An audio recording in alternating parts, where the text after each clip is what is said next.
Prost est amer.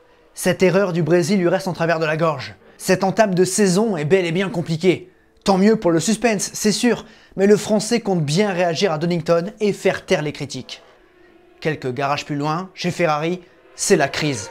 Berger a été éliminé dès le départ à Interlagos et Alesi s'est vu compromettre ses chances de bons résultats par une pluie de pénalités. Les rouges vont mal, mais il y a un espoir. Un espoir qui se nomme Jean Todt. 1993, c'est le dernier duel, la dernière bataille entre deux des plus grands pilotes de tous les temps. Prost contre Senna, le Français contre le Brésilien, le professeur contre Magic. Un duel arbitré par des champions en devenir, Hill, Schumacher ou Häkkinen. 1993 est une saison intense, l'une des plus riches en histoire et des plus passionnantes à suivre.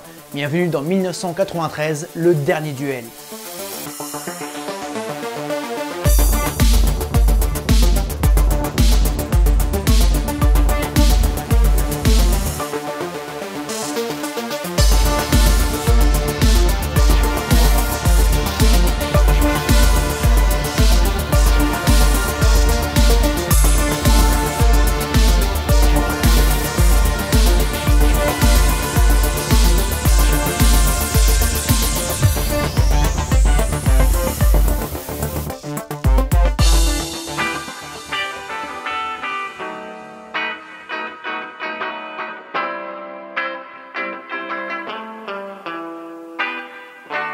C'était une folle rumeur depuis plusieurs mois, celle de l'arrivée de Peugeot en Grand Prix en tant qu'écurie complète. Après une domination en endurance en 1992, titre de champion du monde et victoire aux 24 heures du Mans, la marque au Lyon, sous l'impulsion de Jean Todt, avait entrepris les démarches pour rejoindre la catégorie Rennes. C'était un projet colossal dont les démarches avaient bien avancé, mais qui se sont heurtés à l'opposition de certaines personnes chez PSA, comme Jacques Calvé, le président du groupe qui n'a jamais vraiment été emballé par un projet F1. Ça coûte très cher et il préférait que la marque au Lyon retourne en rallye plutôt que de s'enliser dans les Grands Prix. Le 7 avril, Peugeot officialise l'abandon de son projet. Cela dit, il y a toujours un espoir que la marque sochalienne rejoigne la Formule 1, mais pas en tant que constructeur complet, non, en tant que motoriste. Mais bon, il y a encore du chemin à faire. Forcément, cet abandon fait mal à Jean Todt qui a œuvré pour le réaliser. Après avoir gagné en WRC, au Dakar, à Pikes Peak et au Mans, le Français veut entrer en F1 et il a donc une autre opportunité. Durant la fin d'année 92, Luca Di Montezemolo a approché Jean Todt et les discussions deviennent de plus en plus sérieuses après cette annonce. Même si Jean balaye les rumeurs, on sent bien le coup venir. En secret, l'avocat de Ferrari, maître Henri Peter, rencontre à plusieurs reprises le président de Peugeot Talbot Sport pour parler plus concrètement de son transfert à Maranello. Affaire à suivre, mais bon, faut tout de même dire que la potentielle arrivée de Jean Todt chez Ferrari donne de l'espoir aux tifosi. En effet, l'état de la Scuderia est déplorable. Si les derniers titres remontent à 82 et 83 pour les constructeurs et 79 pour les pilotes avec Scheckter, les Rouges n'ont plus gagné depuis 1990 et le Grand Prix d'Espagne avec Alain Prost. Dans cette saison au bras de fer, le Français se battait contre Senna pour le titre, mais des erreurs de gestion ont précipité l'échec et la descente aux enfers de Ferrari. Enlisée dans une guerre d'ego en interne, la Scuderia a perdu beaucoup de performances entre 91 et 92, virant même Alain Prost pour de mystérieux propos sortis de leur contexte. La saison 92 était la pire de la Scuderia depuis 1980, avec seulement 2 troisièmes places prises par Jean Alesi. À ses côtés, Ivan Capelli n'a inscrit que 3 points. Clairement, c'est la crise chez Ferrari, et ce début de saison 93 n'est guère meilleur. Les voitures manquent de performance, et Berger n'a inscrit qu'un petit point chanceux à Kyalami. Il faut se ressaisir et plus largement, il faut tout redresser à Maranello. Voilà pourquoi l'arrivée de cet ancien copilote ayant tout gagné donne de l'espoir en Italie.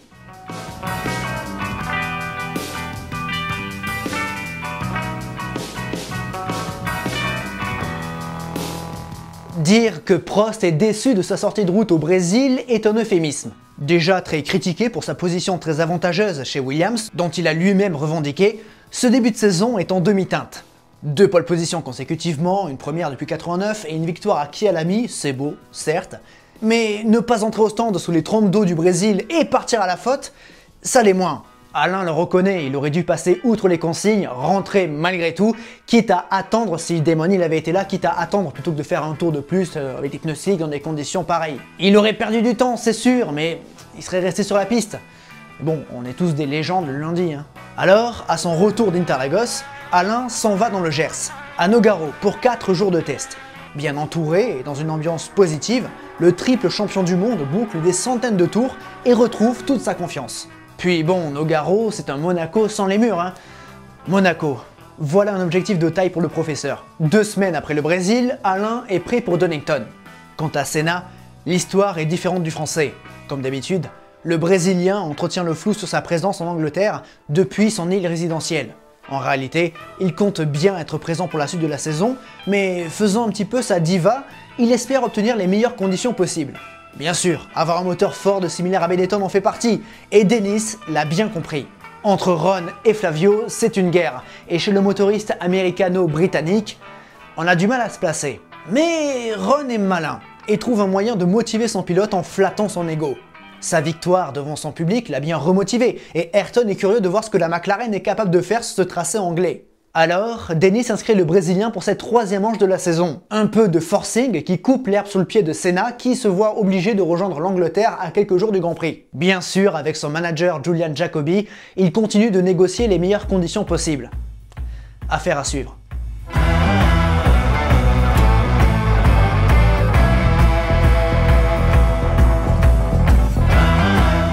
Plus loin sur la grille, ça s'agite. En 2 Grands Prix, Ivan Capelli n'a pas été bon.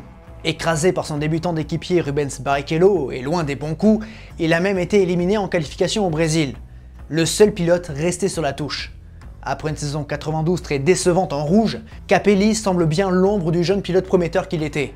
Celui qui a été capable de quelques coups d'éclat avec March, le Grand Prix de France 90 qu'il mena jusqu'à 2 tours du but étant le meilleur exemple, prend une décision sage. Il se retire. Alors, plusieurs noms sont évoqués pour remplacer l'Italien comme Gabriele Tarquini, Maurizio Gugelmin, Jean-Marc Gounon ou Mika Hakkinen. Mais ce sera finalement Thierry Boutsen. Bon, dit comme ça a l'air facile, mais ça ne l'est pas. Après 2 saisons chez Ligier, Thierry s'est vu écarté par les Bleus sans trop d'explications. Sentant le vent tourner, le triple vainqueur de Grand Prix a abordé celui d'Australie comme son dernier en F1 et a été, au terme de ce dernier, plutôt content de s'en aller. Alors, avec un peu de temps libre, Boutsen s'est préparé à d'autres objectifs, comme son retour en endurance ou son arrivée en Formule Indy. Ses premiers contacts avec Jordan remontent à 1991, et dans l'absolu, il aurait pu avoir le baquet pour 93. Seulement voilà, Eddie ne pouvait pas le payer, et s'est donc rabattu sur Capelli. Mais après le Brésil, les 2 hommes ont repris contact et se mettent d'accord. Boutsen demande à ce qu'il soit payé, et il le sera, avec en plus l'assurance de pouvoir participer aux 24 heures du Mans. De plus, Thierry débarque chez les Irlandais avec son sponsor Barclay, la banque. De quoi satisfaire Eddie et le Belge, 10 ans d'expérience en Formule 1, découvre sa nouvelle monture au lancement des hostilités à Donington. Il est agréablement surpris par la motivation des membres de Jordan, mais il est également bluffé par son jeune équipier Barrichello. Par contre, la voiture n'est pas adaptée à son gabarit. Ses genoux touchent le volant et il est très mal installé. Il faudra faire avec en attendant des ajustements. Bref, Boutsen est de retour. Des ajustements, il y en a ailleurs sur la grille. En effet, chez Benetton, on accueille la version B de la B193. Version B est un trompe-l'œil car on est sur un modèle bien différent, conçu pour parfaitement intégrer tous les systèmes électroniques. Après Calami, Benetton se devait de réagir et Schumacher a décroché son premier podium de la saison à Interlagos et compte bien faire de même. La prochaine évolution de Benetton doit être l'anti-patinage. Chez Footwork, on fait également évoluer sa voiture avec un modèle plus récent, designé par Alan Jenkins. En outre, chez McLaren, Michael Andretti reçoit le soutien de son père, présent à Donington. Son début de saison est catastrophique, l'Américain a calé au départ en Afrique du Sud et s'est violemment accidenté au premier virage d'Interlagos avec Berger. Il doit trouver la solution rapidement. Peut-être que de partir à 0 à Donington, comme tous les autres pilotes, peut l'aider. David Hill, we're now on board with David Hill and this is his first flying lap. Sorti de terre en 1935, le tracé de Donington Park a été racheté et rénové par Tom Whitcroft dans les années 70. Véritable pilier de la course automobile britannique, il accueille son premier Grand Prix de Formule 1 sous la bannière européenne. Un circuit étroit et vallonné avec quelques enchaînements intéressants. Frank Williams compte bien briller à domicile, tout comme Ayrton Senna, car c'est ici qu'en 83, avec une voiture de Frank justement, que le Brésilien a effectué ses premiers tours de roue en Formule 1, et impressionnait déjà les observateurs. Mais il faut dire que Donington est déjà très décrié par les pilotes. La sécurité n'est pas tip-top, et les dépassements seront très compliqués. Sans oublier qu'en avril en Angleterre, la météo peut vite tourner. En réalité, si Donington accède à la Formule 1, c'est pour 2 raisons. En effet, le Grand Prix du Mexique a disparu du calendrier et à la base, Eccleston voulait une deuxième manche au Japon afin de satisfaire les très nombreux investisseurs nippons présents en Formule 1 depuis un bon lustre, si ce n'est plus. Bernie voulait se rendre à Autopolis, mais les sponsors du circuit japonais ont fait faillite. Dommage, car ça aurait été assez fou de voir les F1 sur ce tracé tortueux. Deuxième raison, Bernie veut mettre la pression à Silverstone en montrant au BRDC, le British Racing Drivers Club, les propriétaires, que notre circuit peut accueillir le Grand Prix de Grande-Bretagne. Puis Bernard est en conflit avec le BRDC. Raison de plus. Enfin, il ne faut pas oublier que le propriétaire de Donington, Tom Whitcroft, est très populaire au Royaume-Uni. Mais bon, c'est un petit flop car seulement 30 000 billets sont vendus. Lançons les hostilités. Dans un premier temps, Damon Hill s'illustre et prend la pole position avant que son équipier Prost ne vienne doucher ses espoirs. Malgré tout, ça reste un doublé Williams en qualification et Alain devance d'1,5 seconde le troisième, Michael Schumacher. Ayrton Senna est quatrième et Andretti est bien qualifié avec la 16e place. Prise en sandwich par les deux Sauber toujours bien placés. Berger et Alesi sont derrière ce petit groupe et Patrese complète le top 10.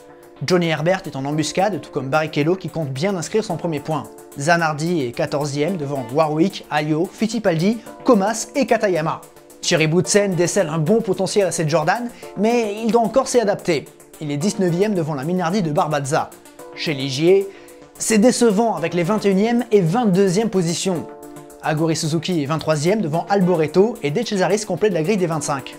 26e et non qualifié, Luca Badoer. Place au Grand Prix.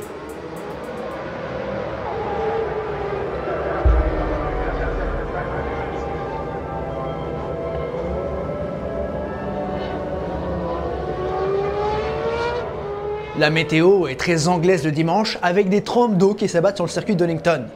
Damon Hill a impressionné le matin au warm-up et compte bien jouer les troubles fêtes. Mauvaise nouvelle au lancement du tour de formation avec un problème pour Leto qui doit donc partir des stands.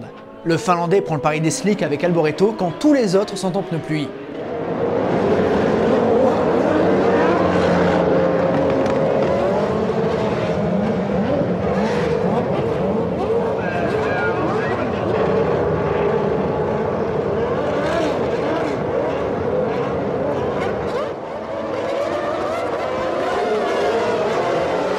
Au coup d'envoi, les Williams partent bien quand la deuxième ligne peine à s'extirper, ce qui permet à Van Linger de pointer le bout de son nez.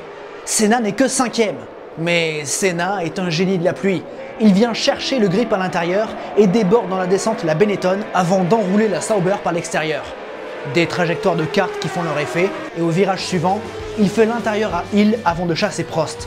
Dans l'autre McLaren, l'histoire est bien différente car Andretti part dans le bac après avoir accroché Van Linger. Devant, à l'épingle, Senna se défait de Prost et prend la tête.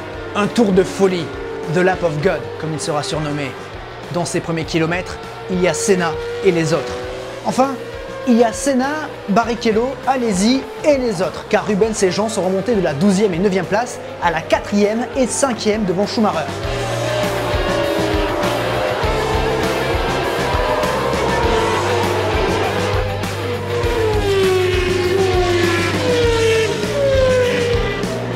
Dans l'entame du deuxième tour, Senna creuse déjà l'écart et mettrait sa McLaren sur le bout des doigts. Au troisième passage, il compte 6 secondes d'avance sur Prost qui ne peut suivre son rival. Derrière, Barrichello s'approche de Damon Hill. Bien que la pluie diminue en intensité, la piste reste très piégeuse et Martin Brundle se fait justement piéger au 7e tour. L'Anglais abandonne. Seul au monde, Senna se défait déjà des premiers retardataires tandis que Hill met la pression à son équipier.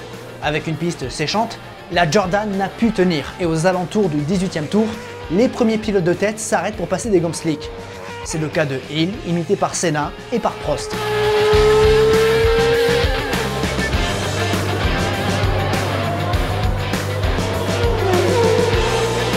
Dans ces conditions plus sèches, Alain est parvenu à stabiliser l'écart. De plus, Ayrton bute sur du trafic et le Français se rapproche. Mais cet interlude slick est de courte durée, car la pluie refait son apparition et piège Mark Blundell. Week-end à oublier pour Ligier. Cette fois-ci, Prost ne résiste pas et rentre au stand, tandis que Schumacher, en embuscade en 5e position, part à la faute. Deuxième abandon en 3 courses pour l'Allemand.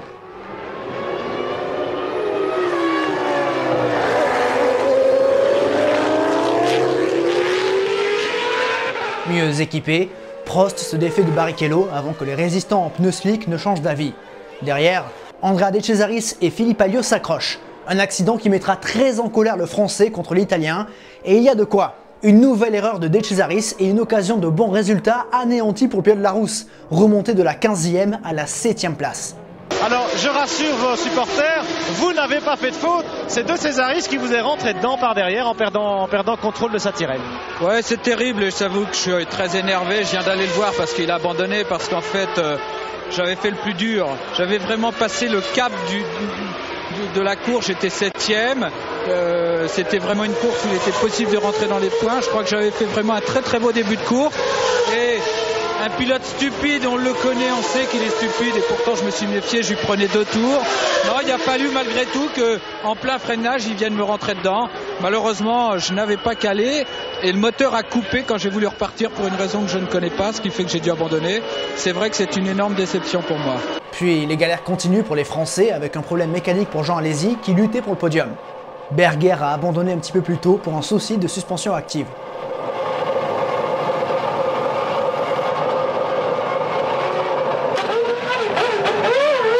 Au 35e tour, Senna entre au stand mais son arrêt est très long à cause d'un écrou récalcitrant. Cette perte de temps permet à Prost de reprendre les commandes, retournement de situation à l'avantage de Williams, repasser en gomme slick. La météo est un acteur central et il faut savoir jongler et prendre les bonnes décisions au bon moment. Ce que font Prost et Hill aux alentours du 40e tour quand les gouttes retombent sur la piste, contrairement à Senna qui insiste en pneus lisses. Un choix judicieux car la piste n'est pas uniformément humide et cela permet aux Brésiliens de compter 25 secondes d'avance sur un Prost devant repasser par les stands changés de gomme. Nous sommes dans le 48e tour et la course bascule pour Alain. Au redémarrage, le Français cale et perd beaucoup de temps.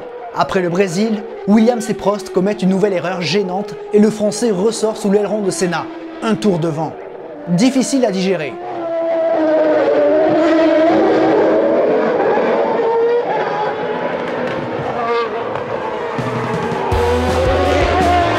Derrière, Patrese, Barbazza et Warwick luttent pour le top 10, tandis que Senna se fraye un chemin.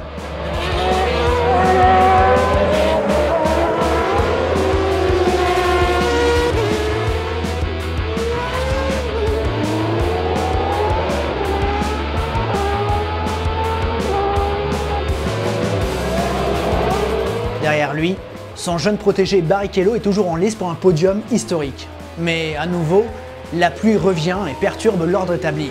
C'est la panique et Senna entre au stand. Mais on n'est pas prêt chez McLaren.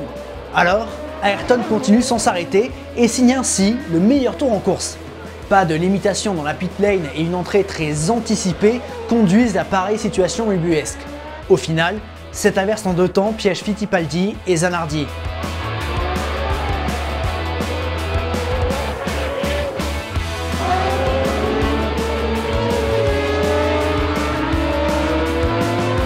Les leaders, Senna, Hill et Prost repassent donc au puits. 7e arrêt pour le Français. Une course cauchemardesque tandis que Warwick se retire. Casse de boîte de vitesse alors que Herbert, 5e, frôle la correctionnelle.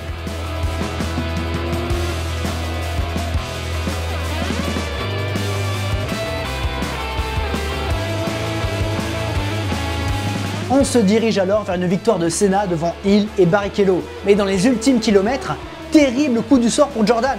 Barrichello s'arrête, problème de pression d'essence. Une fin de course très cruelle pour celui qui était en train de réaliser un exploit du haut de ses 21 ans. Mais la performance de Barrichello restera dans les mémoires. Sous la pluie de Donington, un champion en devenir a émergé.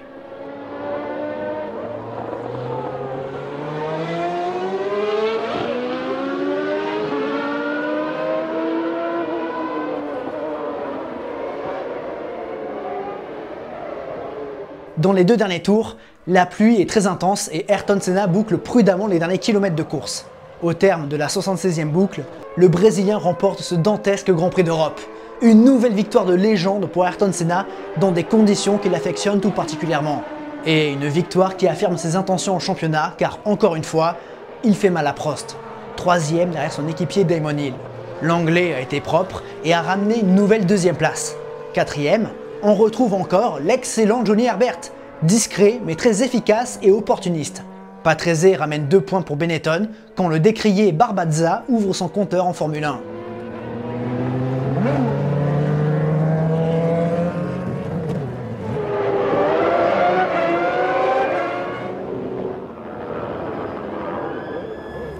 Of course, conditions were difficult. I don't know how many times we stopped for tires. I think it's surely the record in any race of pit stops. Driving with slicks in damp and really slippery conditions was tremendous effort, because you just don't get the feeling from the car, and you have to commit yourself to certain corners, and you just can be off. So I had to gamble on this in some occasions, because on wet tires my car was a bit funny with low water in the circuit. When there was a lot of water it was okay, but with just light water or damp on wet tires my car was not working well. So I had to gamble on the slicks, even on damp conditions, and it paid off, and of course I'm over the moon with the result.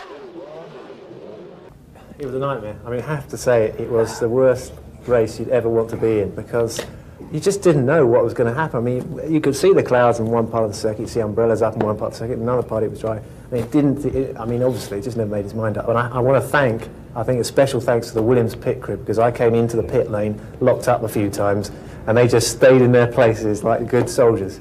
They were brilliant. And, I mean, it was such a difficult race. A lot of conversation on the radio, and it's very difficult to break your concentration to talk on the radio. But I'm very, very pleased. I mean, I don't know how I came second, because I didn't know where I was for a lot of the race. Yes, I mean, it would be very long to tell everything that happened for me in the race, but mainly I've done some good decision to stop for the tires, especially at the beginning.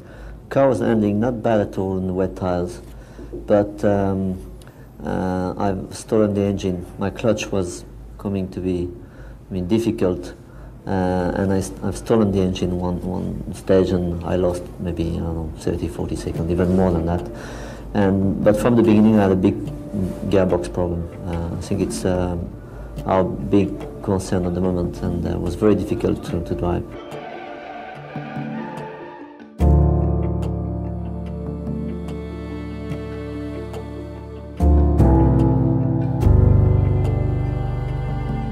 Ce jour-là, Senna a remporté certainement sa plus belle victoire en F1. Une maîtrise sans pareil sous la pluie dès le départ et une clairvoyance stratégique pour éviter les embûches et faire les bons choix au bon moment. Il s'impose par plus d'1 minute 20 d'avance sur Hill, seul autre pilote dans le même tour. Le contraste est donc saisissant entre le Brésilien, laissant continuellement planer le flou sur son avenir et se plaignant de ne pas avoir la bonne voiture, et un Prost annoncé comme grandissime favori qui vit un début de saison finalement très compliqué. Au milieu, Damon Hill apprend, entouré de deux légendes, et fait discrètement sa place. Son heure viendra. Au championnat, Ayrton Senna compte maintenant 12 points d'avance sur le français et 14 sur l'anglais. Après 2 très bons Grands Prix, Herbert se hisse au 4e rang à égalité avec Blundell. Schumacher n'est que 6e. Lui aussi doit trouver des solutions. Chez les constructeurs, c'est une égalité parfaite entre Williams et McLaren, mais au nombre de victoires, l'écurie de Ron est devant. Lotus dépasse Ligier et Benetton.